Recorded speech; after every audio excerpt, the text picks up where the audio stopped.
هو الذي خلق السماوات والأرض في 6 أيام ثم استوى على العرش. وہی ہے جس نے آسمانوں اور زمین کو 6 دنوں میں پیدا کیا اور اس کے بعد عرش پر استوا ہوا، جلوہ افروز ہوا۔ یعلم ما یلج فی الارض وما یخرج منها، وہ جانتا ہے جو کچھ زمین میں داخل ہوتی ہے اور جو کچھ اس سے نکلتی ہے۔ وما ينزل من السماء وما يعرج فيها، اور جو نازل ہوتی ہے آسمانوں سے اور جو آسمانوں پر چڑھتی ہے۔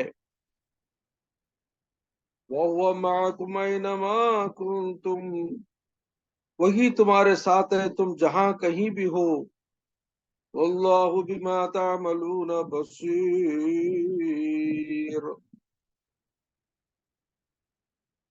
اور وہ جو کچھ تم کرتے ہو اس کو خوب دیکھتا ہے۔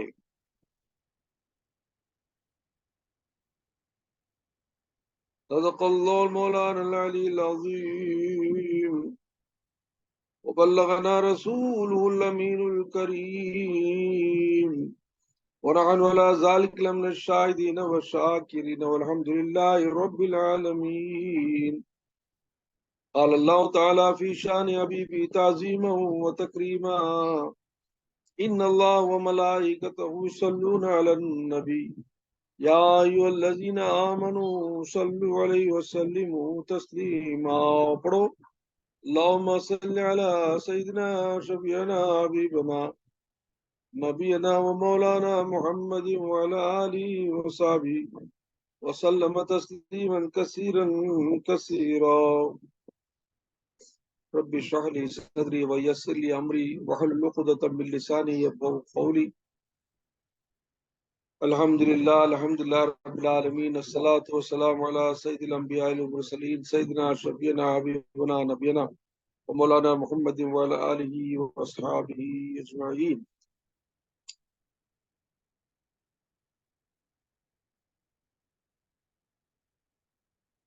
قرآن پاک کی سورہ حدید الحدید 27 پارہ خالہ فما خطبکم کی سورت الحدید کی 4ویں آیت کو، جس کو میں نے تلاوت کیا اور اس کا ترجمہ پیش کیا، اس کی تفسیر یا اس کی تفصیل تفہیم یوں ہے کہ وَهُوَ الَّذِي خَلَقَ السَّمَاوَاتِ وَالْأَرْضَ فِي 6 أَيَّامٍ، کہ وہی ہے، یعنی اللہ تعالیٰ کی ذات مبارکہ ہی ہے جس نے آسمانوں اور زمین کو 6 دنوں میں پیدا کیا۔ اب یہاں 6 دنوں کی جو بات ہو رہی ہے وہ یوں ہے، 6 دن کہاں کے 6 دن؟ زمین کے اعتبار سے 6 دن ہیں یا روز آخرت کے 6 دن ہیں؟ یہ ڈیفرنٹ اوپینین ہے مفسرین کرام کا، جنہوں نے کہا کہ یا تو زمین کے 6 دن مراد ہیں یا آسمانوں کے اوپر یا آخرت میں جو دن ہوں گے وہ دن کیا ہوگا۔ روایت میں آتا ہے، حضور صلی اللہ علیہ وسلم کے حدیث میں اس کا ثبوت ہے کہ قیامت میں ایک دن کون سا ہوگا؟ 1000 سالوں کے برابر ہوگا۔ ایک دن دنیا کے لحاظ سے 1000 سالوں کے برابر ہوگا۔ یا تو 6000 سال رکھ لو یا 6 دن رکھ لو، اللہ ہی بہتر جانتا ہے اس کی کیا مقدار ہے، اس کا کوئی کیا کاؤنٹ ہے۔ اب 6 دن یہاں پہ بات دراصل یوں ہے کہ اللہ کی قدرت میں کس بات کی کمی تھی کہ اس کو 6 دن لگے یہ چیز بنانے میں۔ حالانکہ اللہ کے لیے ہر چیز اس کے حکم میں،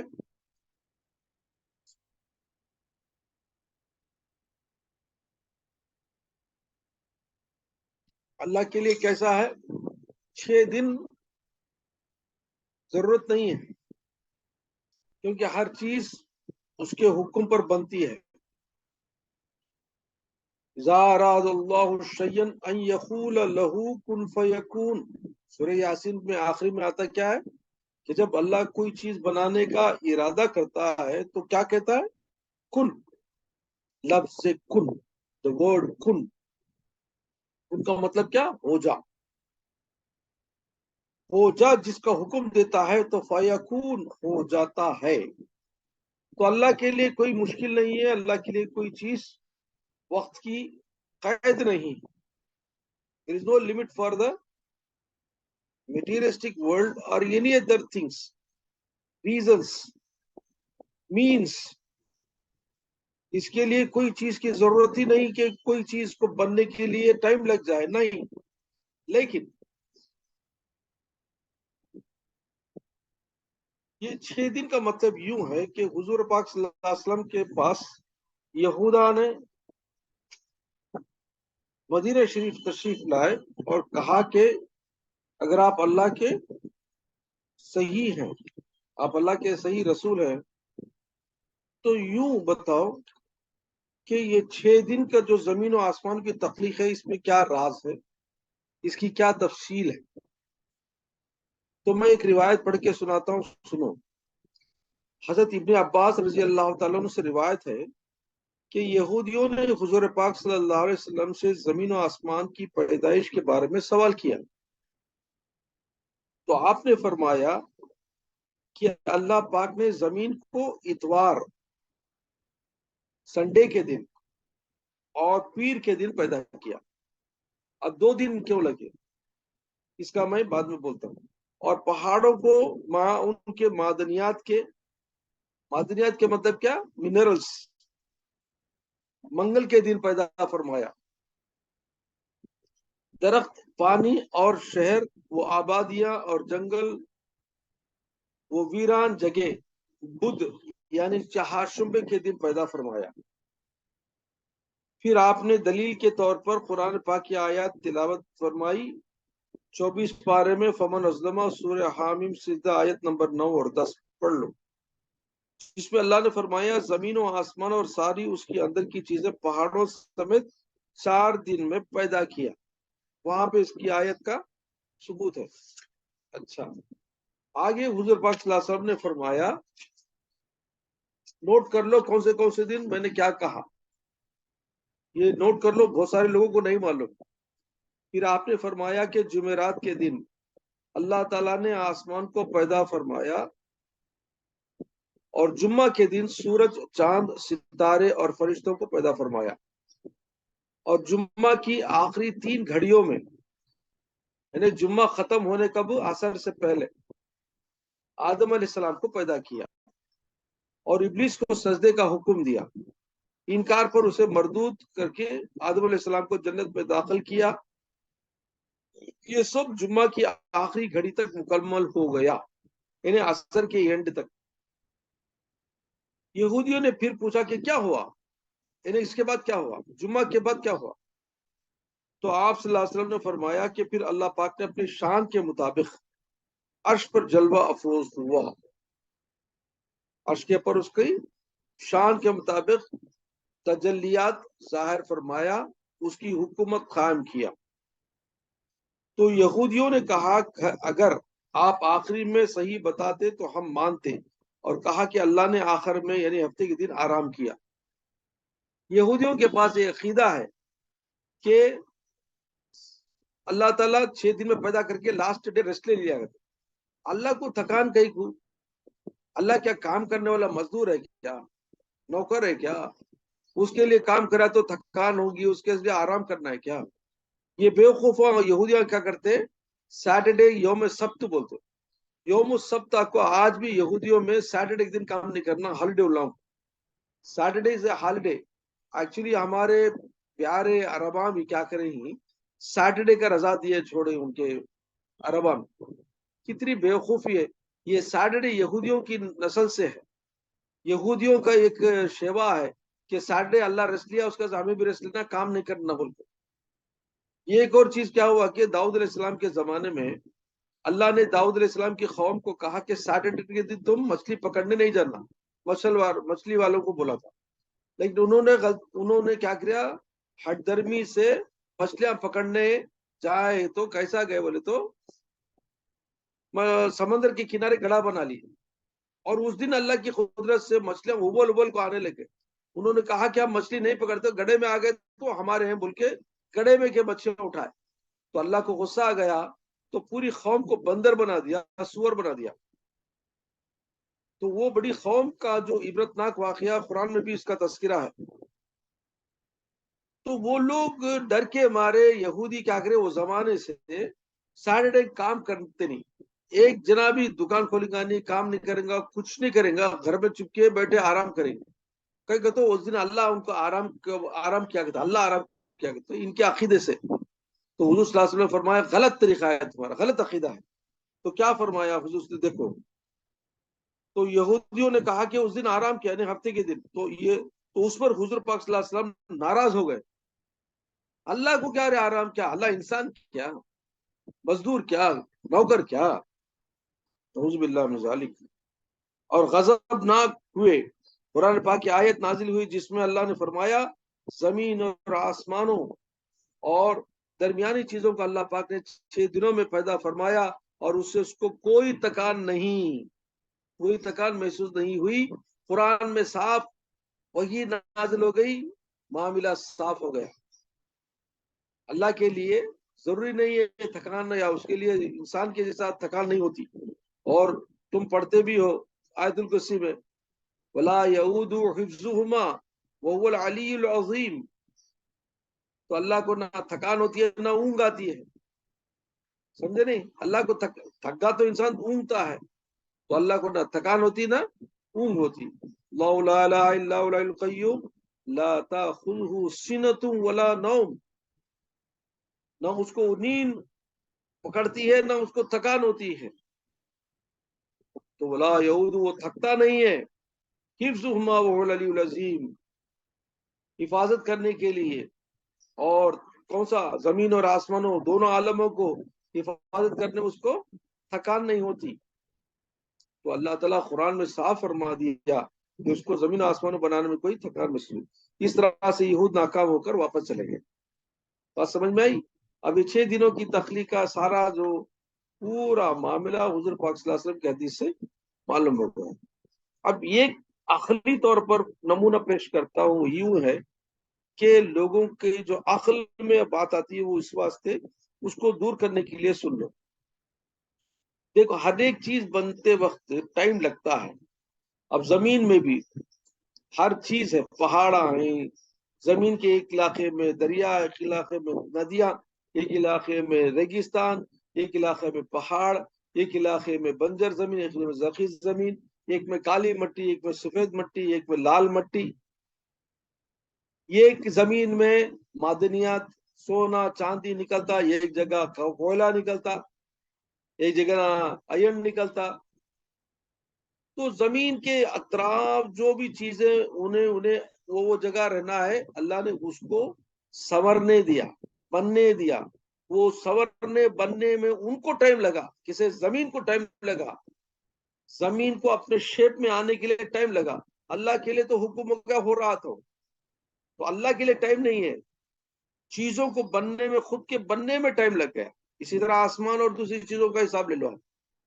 تو بتانا مقصد یہ ہے کہ کوئی بھی چیز اپنی اصل شیپ میں آنے کے لیے ٹائم لگتا ہے، چاہے وہ تم ایک قمیص سیتے ہو یا سلوار قمیص سیتے ہو یا کوئی بریانی پکاتے ہو، اس کے لیے بھی ایک ٹائم ہوتا ہے، بننے کے لیے ٹائم ہوتا ہے۔ تو ہر چیز کا بننا، اس کے بننے کے لیے ٹائم ہوتا ہے۔ اپن کی جو کھڑا ہوتا ہے پکانے کے لیے وہ تو ریڈی ہے، حکم کرتا ہے، لیکن حکم ہوتے ہی نہیں ہوتا، اس کو ٹائم لگتا ہے خمام آنے کے لیے، اس کا بگار آنے کے لیے، اس طرح سے پکوان میں ہوتا ہے۔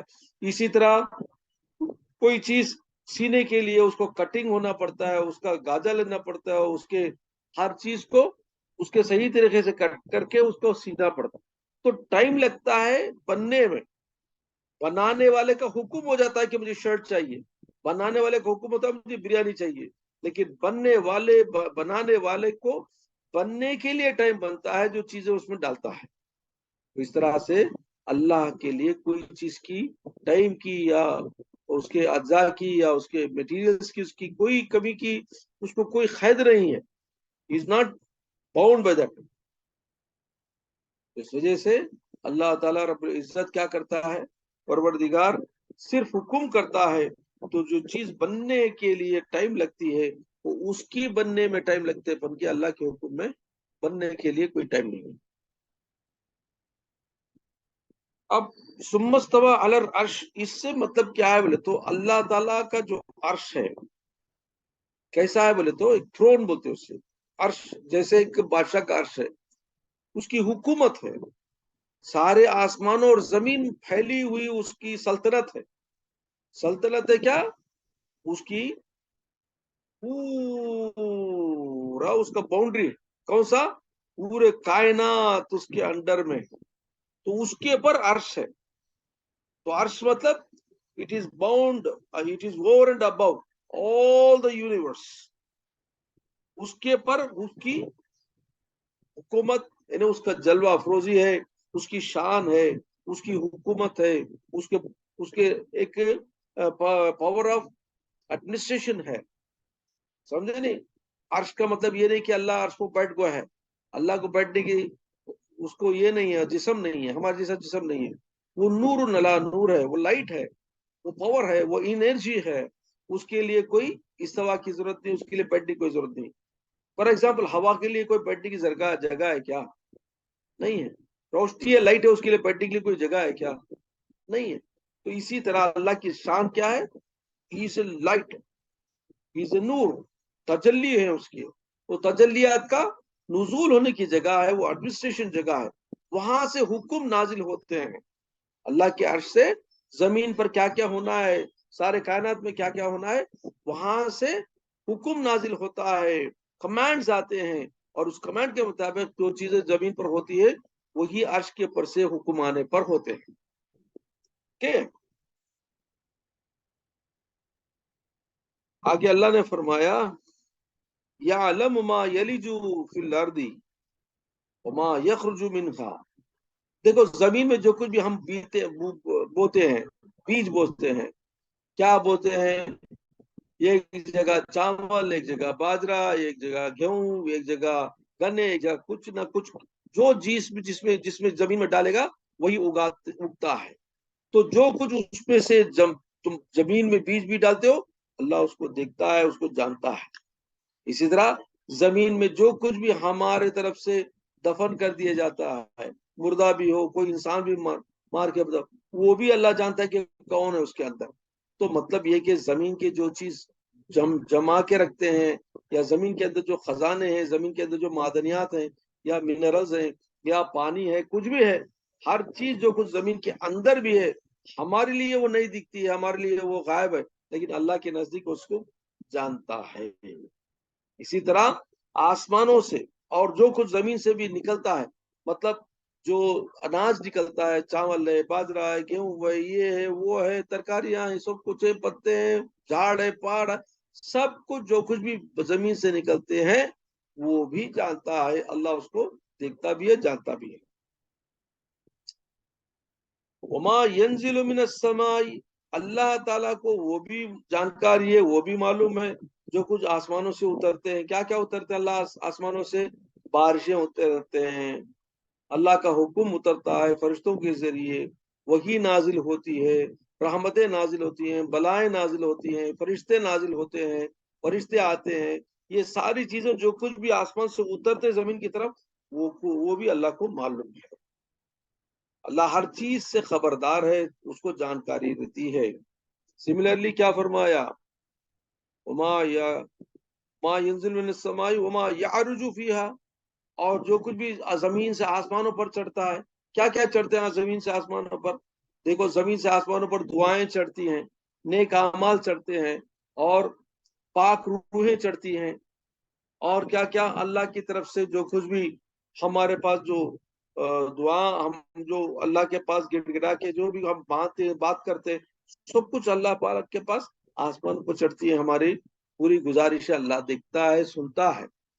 تو زمین کے لوگوں کی دعائیں، زمین سے جو کچھ بھی دھواں نکلتا ہے یا آسمانوں پر جو کچھ بھی چڑھتے ہیں، بخارات چڑھتے ہیں، اسٹیم چڑھتا ہے، اور جو کچھ بھی زمین سے اگا کر آگ لگا کر دھواں سے، ہر چیز اللہ کو دیکھتا ہے کہ جو زمین سے نکلتا ہے چڑھتا ہے آسمانوں کی طرف، اس میں کیا کیا ہے؟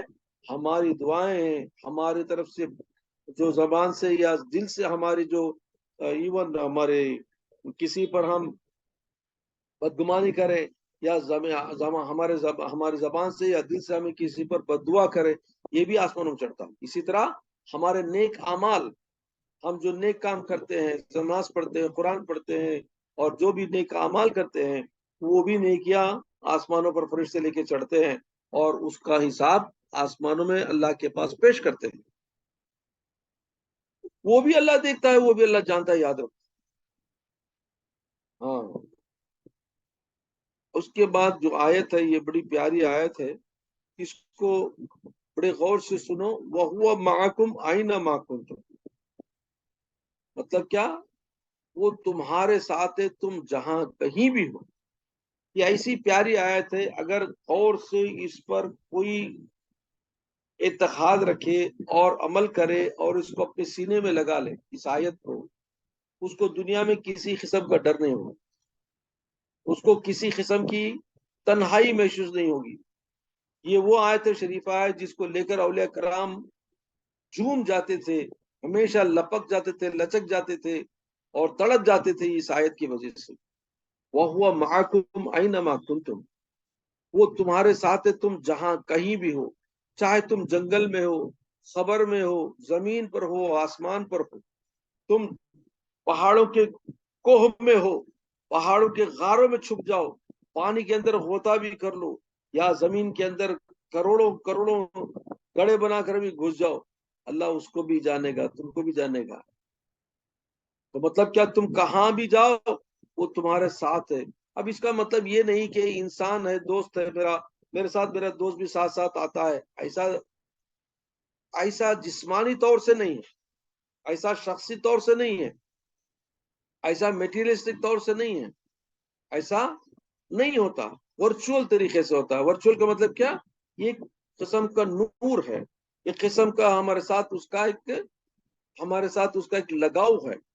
اب جیسے ہم کسی سے محبت کرتے ہیں، کسی کو ہم چاہتے ہیں، تو حالانکہ اس کا رہنا ہمارے پاس ضروری نہیں، لیکن اس کی محبت کے تقاضے، اس کو چاہنے کے تقاضے، وہ ہمارے دل کے قریب ہوتا ہے، اور جب بھی ہم یاد کرتے تو وہ ہماری آنکھوں کے سامنے ہوتا ہے، ہمارے دل میں اس کا اثر ہوتا ہے، اس کی محبت اور اس کا جو لگاؤ ہوتا ہے ہمارے دل پر اثر کرتا ہے۔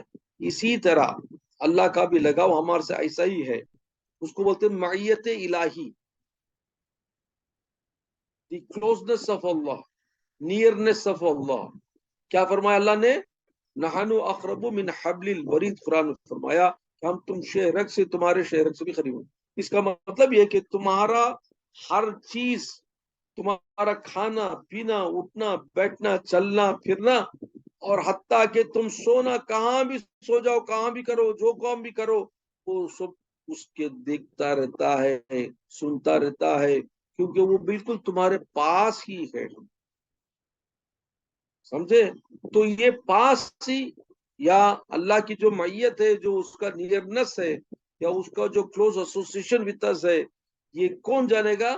جب تمہارے دل کا اندر کا جو سسٹم ہے وہ کلین ہو جائے گا، باطن اگر کلین ہو جائے گا تو تم کو محسوس ہوگا کہ میرا اللہ میرے ساتھ ہے، میرا اللہ میرے ساتھ ہے، مجھے کوئی چیز کی کوئی فکر نہیں۔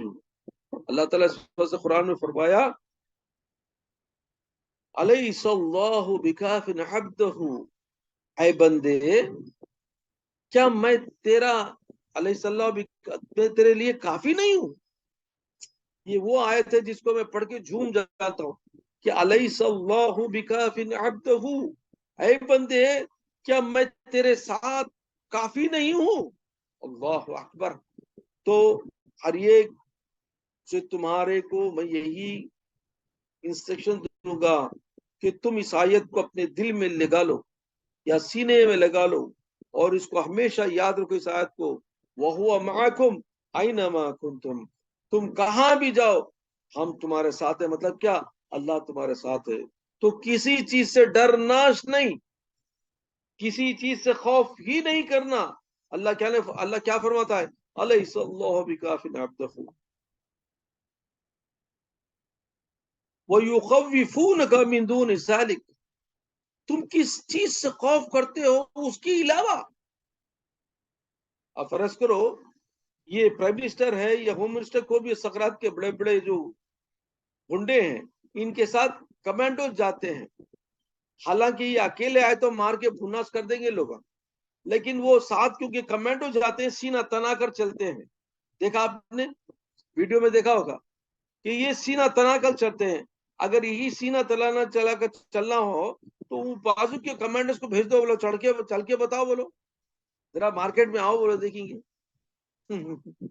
ہرگز نہیں آ سکتے کہ ان کو معلوم ہے، ڈر ہے کہ ان کو مار دیا جائے گا، ان کو ختم کر دیا جائے گا، ان کو بھناس کر دیا جائے گا. لیکن وہ کیونکہ کمانڈو ساتھ ہوتے ہیں وہ ہمیشہ گن رکھ کے اس کی پروٹیکشن میں رہتے ہیں، اس وجہ سے ڈرنا نہیں، سینہ تنا کے چلتے ہیں. اسی طرح تم اپنے آپ کو خیال کرو کہ جب تمہارے ساتھ اللہ ہے، گارنٹی ہے. اللہ قرآن میں فرمائے وہ معکم اینما کنتم، میں تمہارے ساتھ ہوں، تم کہاں بھی جاؤ. تو تم جنگل میں بھی جاؤ، ڈرنا نہیں.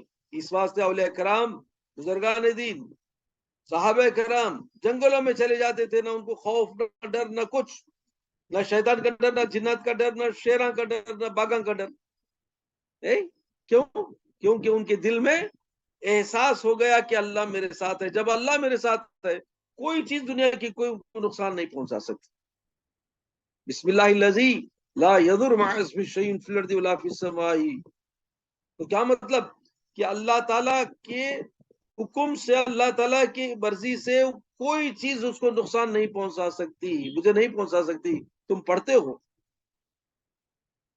تو اس کا احساس تمہارے دل میں اثر پیدا کرنا چاہیے، یقین پیدا کرنا چاہیے. تمہیں کسی سے نہیں ڈرنا سوائے اللہ، کسی سے نہیں ڈرنے کا دنیا میں سوائے اللہ کی. کیونکہ ہر وقت تمہارے ساتھ وہ موجود ہے. تو تم کچھ نہیں کرنا. جب تم کو دل میں ڈر آیا تو فوراً دل کی طرف بولو وَهُوَ مَعَكُمْ أَيْنَمَا كُنْتُمْ. تمہارے دل میں کوئی غم آیا تو بولو وَهُوَ مَعَكُمْ أَيْنَمَا كُنْتُمْ.